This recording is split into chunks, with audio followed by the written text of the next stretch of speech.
गांव में चारों तरफ होली की तैयारियां चल रही थी। लोग अपने अपने घरों की सफाई कर रहे थे। बाजार गुलाल, मिठाई और पिचकारियों से सजा हुआ था। बच्चे गलियों में दौड़ते भागते होली के गीत गा रहे थे। लेकिन गांव के एक कोने में एक घर ऐसा भी था जहां न रंग थे न खुशियां। कमला अपने बेटे राजू के साथ घर के एक कोने में बैठी थी। उसका पति रमेश 4 साल पहले एक हादसे में गुजर गया था और तब से ही कमला जमींदार के घर खाना बनाने का काम किया करती थी। माँ, इस बार हम होली मनाएंगे ना? मुझे भी रंग लगाना है और मिठाई खानी है। बेटा, होली तो सबके लिए होती है, लेकिन हमारे पास अभी पैसे नहीं हैं। अगर इस बार हम थोड़ा और मेहनत कर लें तो अगले साल धूमधाम से होली मनाएंगे, ठीक है? लेकिन माँ, पिछले बार भी आपने यही कहा था और उससे पहले भी। क्या गरीबों के लिए कोई त्योहार नहीं होता? कमला के पास इसका कोई जवाब नहीं था। फिर वह राजू से कहती है, बेटा, तुम अभी स्कूल जाओ, मैं मालकिन से पैसे के बारे में बात करूंगी। कमला का बेटा राजू गांव के सरकारी स्कूल में पढ़ता था। कमला उसे स्कूल भेजकर जमींदार के घर खाना बनाने चली जाती है। खाना बनाते समय वह सोचती है, अभी तो मैं 10 दिन पहले मालकिन से पैसे मांगे थे। अभी मैं मांगूंगी तो शायद मालकिन गुस्सा करेंगे, पर राजू के लिए रंग और पिचकारी लेना था। एक बार कहकर देखती हूँ, शायद वह पैसे दे दे। फिर कमला किसी तरह हिम्मत जुटाकर अपनी मालकिन से कहती है, मालकिन, होली का त्योहार आ रहा है। राजू रंग और पिचकारी की जिद कर रहा है। अगर आप कुछ पैसे दे देते तो मैं उसके लिए रंग और पिचकारी खरीद देती। अच्छा, तो तुम्हें शर्म नहीं आती पैसे मांगने में? अभी मैं तुम्हें 10 दिन पहले ही पैसे दिए थे, फिर तुम आ गई पैसे मांगने। एक तो तुम काम पर लेट से आती हो और पैसे ऐसे मांगती हो जैसे कमा कर रखती हो। मालकिन, पैसे मांगने में शर्म कैसा? मैंने अपना काम के पैसे मांग रही हूँ। मालकिन, आप अगले महीने मेरे पगार में से पैसे काट लेना, पर अभी दे दो क्योंकि होली आ रही है और मैं अपने बच्चों के लिए कुछ नहीं खरीद पा रही हूँ। होली में कुछ नहीं खरीद पा रही हूँ तो क्या मैं इसका ठिका लेकर रखी हूँ? देख कमला, मुझे तुमसे इतनी बहस नहीं करनी है। पैसे समय पर ही मिलेंगे, चाहे कुछ भी हो जाए। अगर तुम्हें यहाँ पर काम करना है तो करो, वरना तुम जा सकती हो। तुम्हारे जैसे बहुत पड़े हैं। इतने में ही मालकिन का पति मोहन आता है और कहता है, किस बात की बहस चल रही है आपस में? देखो ना जी, एक तो काम पर लेट आती है और महीना से पहले ही पैसा मांगने लगती है। मैं तो तंग आ गई हूँ इससे। मैं तो तुम्हें पहले ही कहा था कि काम वाली लोग को इतना भी माथा पर मत चढ़ाओ, मगर तुम कहाँ सुनोगी मेरा बात। ये कमला, काम वाली होकर तुम मालकिन से बहस करती हो। निकल जाओ मेरे घर से, और आज के बाद यहाँ आने की कोई जरूरत नहीं है। नहीं मालिक, ऐसा मत कहिए। होली का समय है और घर पर पैसा नहीं था, इसलिए मैं पैसा मांग रही थी, अपने लिए नहीं, बच्चे के लिए। मालिक, उस बच्चे पर रहम करो जो पिता के गुजरने के बाद आज तक होली नहीं खेला हो। होली के समय पर मुझे काम से नहीं निकालिए, कहीं काम नहीं मिलेगा, फिर मेरे घर में होली पर चूल्हा नहीं जुड़ पाएगा। मुझे तुम्हारी कोई बात नहीं सुननी है। चल निकल यहाँ से, नहीं तो धक्के मारकर निकालूंगा। कमला के लाख गिड़गिड़ाने के बाद भी जमींदार नहीं माना और कमला को काम पर से निकाल दिया। बड़ी उदास मन से कमला घर जाने लगी। वह इतने परेशान थी कि चलते चलते वह जंगल के रास्ते पर निकल पड़ी। फिर बड़ी उदास मन से वह जंगल में ही बैठ जाती है। तभी एक साधु बाबा उस जंगल से ही गुजर रहे थे और कमला को उदास देखकर पूछते हैं, बेटी, आजकल जमाना बहुत खराब है। तुम इस सुनसान जंगल में अकेले क्यों बैठी हो? आपको क्या ही बताओ बाबा, होली का त्योहार आ रहा है और आपको तो पता ही होगा कि बच्चे होली में कितने मस्ती करते हैं, पर मेरे बच्चे की किस्मत में शायद मस्ती लिखा ही नहीं है। जब भी मैं उसके लिए कुछ अच्छा करना चाहती हूँ तब और भी बुरा हो जाता है। मैं जमींदार के घर खाना बनाने का काम किया करती थी, पर जमींदार ने मुझे अब काम से ही निकाल दिया। मुझे समझ में नहीं आ रहा है कि मैं अब क्या करूं। देखो बेटा, उदास मत हो। अभी होली के 4 दिन बचे हुए हैं।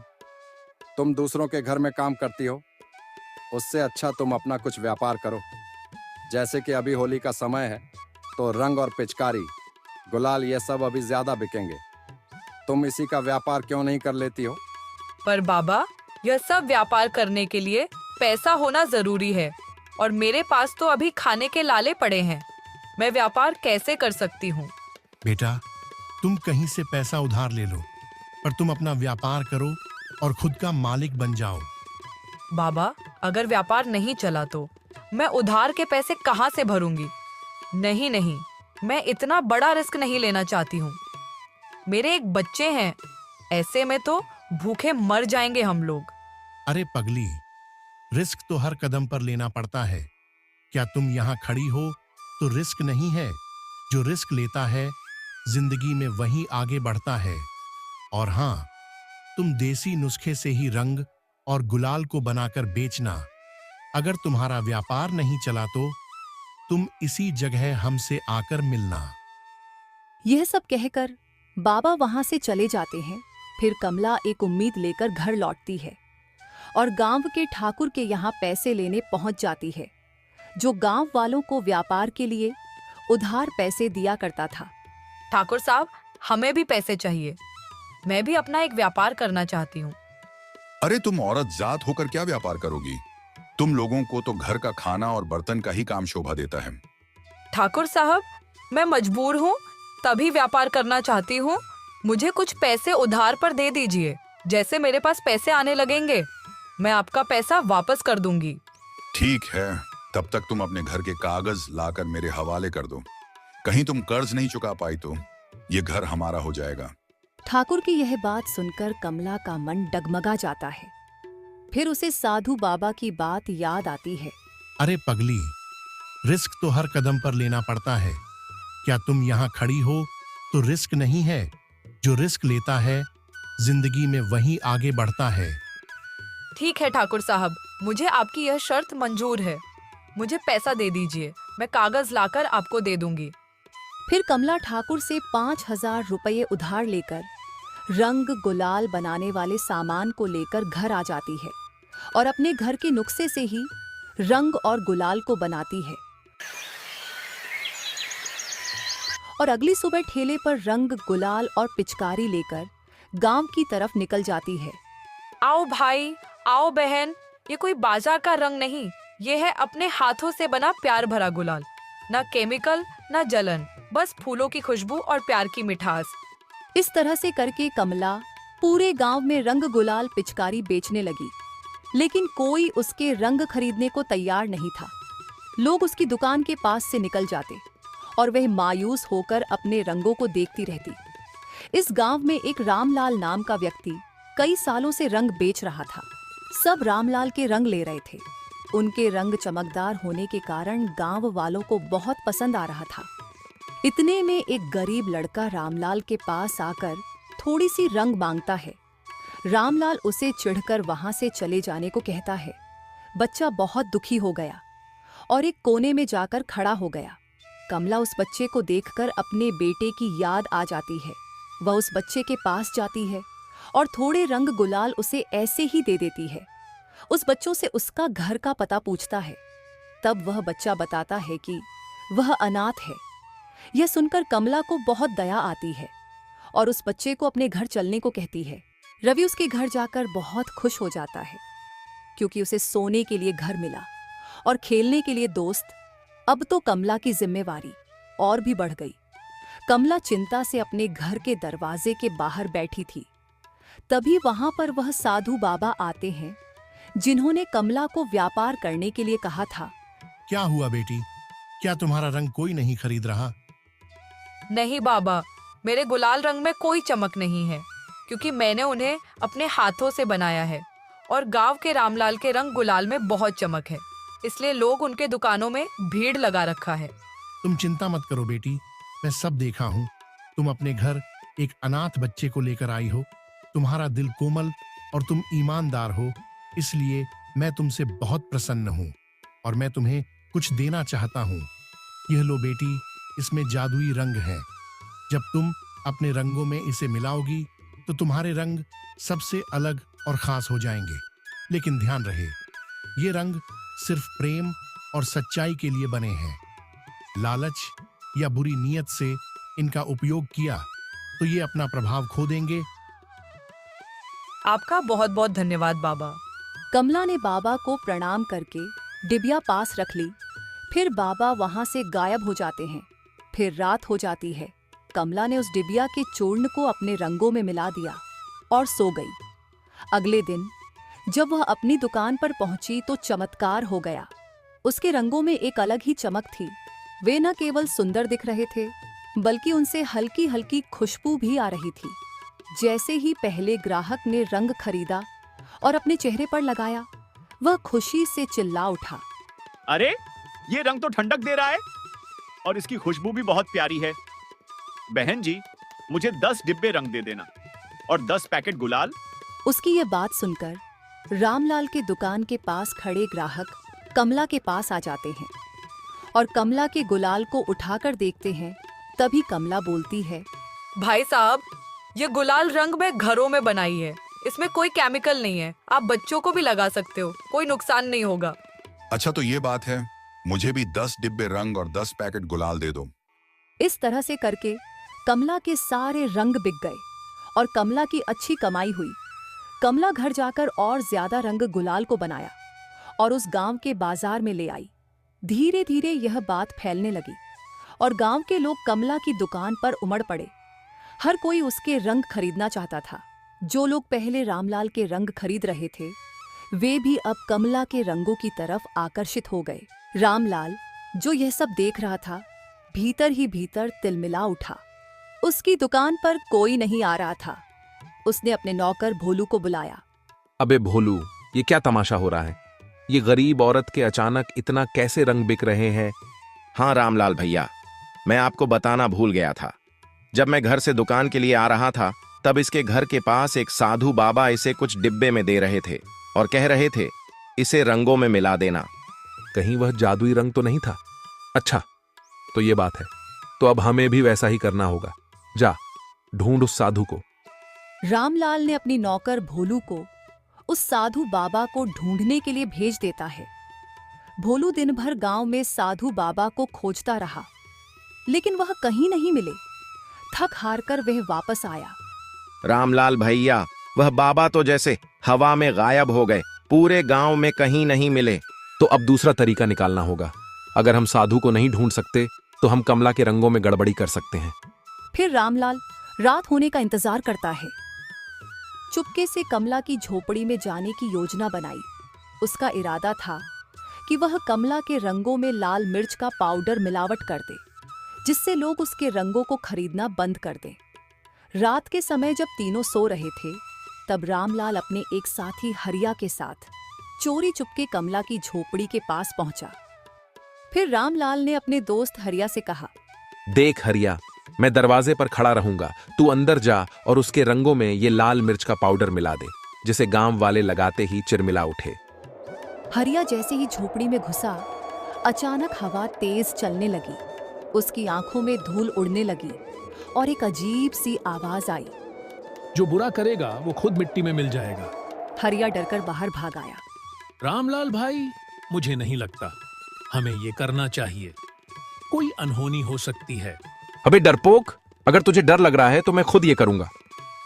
फिर रामलाल ने घर के अंदर गया और जैसे ही रंग के डिब्बे को पकड़ा, फिर अचानक जोड़ की हवा चलने लगी। यह तो रंग का डिब्बा पकड़ते के साथ बहुत तेज की हवा चल रही है।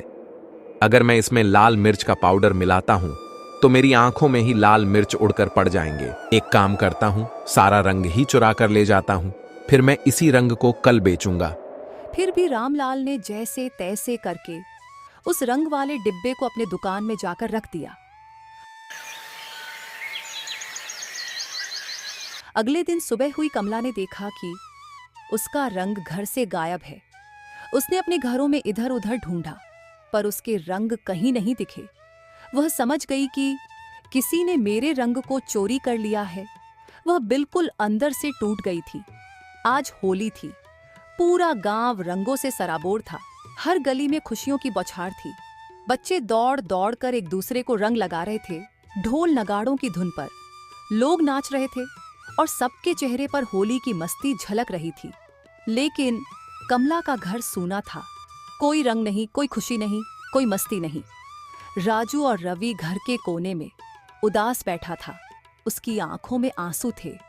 कमला एक कोरी थाली के सामने बैठी थी, न कोई मिठाई न कोई पकवान। तभी राजू धीरे से बोलता है, माँ, हम होली नहीं खेलेंगे? कमला ने आंसू पोंछे लेकिन बोल नहीं पाई। उसकी आवाज गले में अटक गई थी। उधर रामलाल की दुकान पर भीड़ लगी थी। तभी एक व्यक्ति ने रामलाल से कहता है, अरे रामलाल, ये तो वैसा ही चमक रहा है जैसे कल कमला के रंग चमक रहे थे। हाँ भाई, हो सकता है। अब देखता हूँ कि कमला कैसे रंग बेचती है। उसकी होली सूनी हो गई और मेरी दुकान की भीड़ देखो। कमला ने गांव की तरफ निकल पड़ी। वह देखती है कि रामलाल की दुकान पर रंग लेने वालों की भीड़ लगी है। तभी कमला के पास गांव की एक काकी आती है और कहती है, बेटी, रामलाल के पास बिल्कुल तुम्हारी तरह ही रंग है। तुम्हारी रंग की तरह चमक और सुगंधित भी है। पता नहीं रामलाल ने इस बार तुम्हारी तरह रंग कहाँ से ले आया। काकी, कल रात मेरे घर से मेरे रंग चोरी हो गए। इस बार मैंने अपने बच्चों के लिए होली पर कितने सपने सजा कर रखे थे। कमला, कहीं वह रामलाल तुम्हारा रंग तो चोरी करके नहीं ले आया, क्योंकि हर चीज तुम्हारी तरह ही दिख रहा है। काकी, मुझे भी लगता है कि मेरा रंग रामलाल ने ही चुराया है, क्योंकि कल तक रामलाल की दुकान में रंग खरीदने वालों की भीड़ नहीं थी और सुबह होते ही उसके दुकान पर भीड़ हो गई। यह सब आपस में बात कर ही रहे थे। तभी गांव का एक बुजुर्ग आकर कमला से कहता है, अरे कमला, आज तुमने अपनी ठेला नहीं लगाई? देख, रामलाल ने बिल्कुल तुम्हारे तरह ही चमकदार खुशबू वाले रंग और गुलाल लेकर आया है। तभी कमला सोचती है, अब तो पक्का हो गया कि मेरा रंग रामलाल ने ही चुराया है। मुझे इसकी शिकायत गांव के मुखिया से करनी होगी, तभी मुझे न्याय मिलेगा। तभी कमला गांव के मुखिया के पास जाती है और मुखिया को सारी बात बताती है। तभी मुखिया रामलाल को बुलाता है और रामलाल आते के साथ ही वह समझ जाता है कि कमला ने मुझ पर शक करने लगी है। फिर घबराहट में वह बोलता है, मुखिया जी, मैं कमला का कोई भी रंग नहीं चोरी किया है। अरे रामलाल, तुमसे किसने कहा कि कमला का रंग तुमने चोरी किया है? मैंने तो तुमसे कुछ ऐसा कहा ही नहीं। इसका मतलब तुम ही कमला का रंग चोरी किए हो। रामलाल ने अपनी चोरी कबूल करने पर आनाकानी करने लगी। तभी मुखिया ने कमला से कहा, कमला, तुम्हारे पास कुछ सबूत है तो मुझे बताओ। हाँ मुखिया जी, मेरे पास सबूत है। सब लोग चौंक गए। रामलाल के चेहरे का रंग उड़ गया। मैंने अपने बनाए रंगों में एक खास पहचान छुपाई थी। मैंने हल्दी के पानी में कुछ खास पत्तियां मिलाई थी, जिससे रंगों में हल्की खुशबू आ गई थी। अगर रामलाल के पास वही रंग होंगे तो उनमें से वही खुशबू आएगी। रामलाल, जो भी रंग तुम्हारे पास हैं, उन्हें हमारे सामने लाओ। रामलाल अब घबरा गया, लेकिन उसके पास कोई और चारा नहीं था। उसने घर से रंगों की पोटली लाकर सामने रख दी। मुखिया जी ने एक बूंद पानी उसमें मिलाया और हाथों से उसे सूंघा। फिर उन्होंने गांव के एक बुजुर्ग से भी सूंघने को कहा। बुजुर्ग ने तुरंत कहा, हाँ, यह तो हल्दी और उन खास पत्तों की महक है जो कमला ही इस्तेमाल करती थी। रामलाल, तुमने चोरी की है और झूठ भी बोला। तुम्हें सजा मिलेगी। अब से गांव में कोई भी तुम पर भरोसा नहीं करेगा। मुखिया जी, मुझे माफ कर दीजिए। मैं अब दोबारा चोरी का काम नहीं करूंगा। नहीं, तुम्हें सजा मिलेगी और तुम्हारी सजा यह है कि आज तुम्हारी जितनी भी कमाई हुई है सब लाकर कमला को दो, क्योंकि कमला की तुम्हारी वजह से नुकसान हुआ है। रामलाल की आज की कमाई हुई पैसे सब कमला को लाकर देता है और कमला पैसे लेकर बाजार से मिठाई राजू और रवि के लिए, होली के कपड़े, रंग और पिचकारी लेकर जाती है। फिर वह सब खुशी खुशी होली मनाते हैं